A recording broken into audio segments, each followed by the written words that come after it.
My Lord, yeah. Well, Lord, yeah. My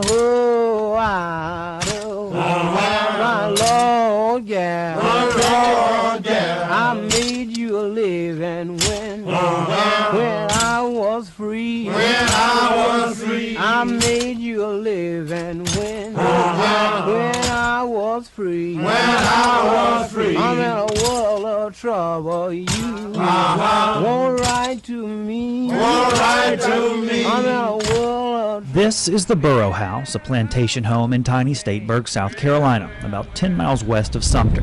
It has been the site of many Forrest Gump-like moments. General Thomas Sumter lived here. Former Governor Stephen Miller lived here. Joel Poinsett, for whom the poinsettia is named, died here. Even Samuel Maverick, whose son became the namesake for the term independent rebel, owned this house on the property. A lot of really important but not splashy historic people have wandered through here. Perhaps the quietest of them all has arguably the most important story to tell. It began here in 1935 when 3 young girls discovered a stack of letters while playing in the basement of this home.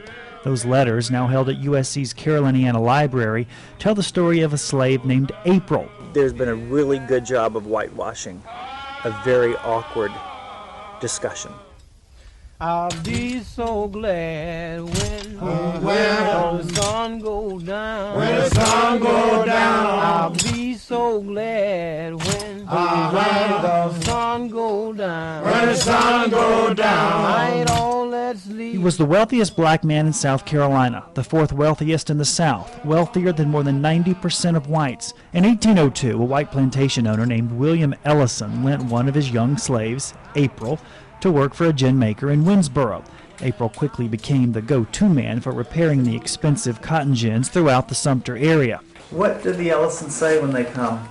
They're looking for the home place. All descendants of what many of us thought an impossible oxymoron, a black slave owner. This contract shows that Ellison didn't just buy a home in wealthy Stateburg, he bought it directly from former Governor Stephen Miller, a governor and former slave trading property. They send him out to the plantations and they take them apart. He would sharpen them on location. And that's why he heard about Stateburg. He came through here as a young man. He said, well, when he bought his freedom or whatever, he came here. The center of plantation country, the wealthiest area of South Carolina. He changed his name. April was now known as William Ellison, the name of his former white owner.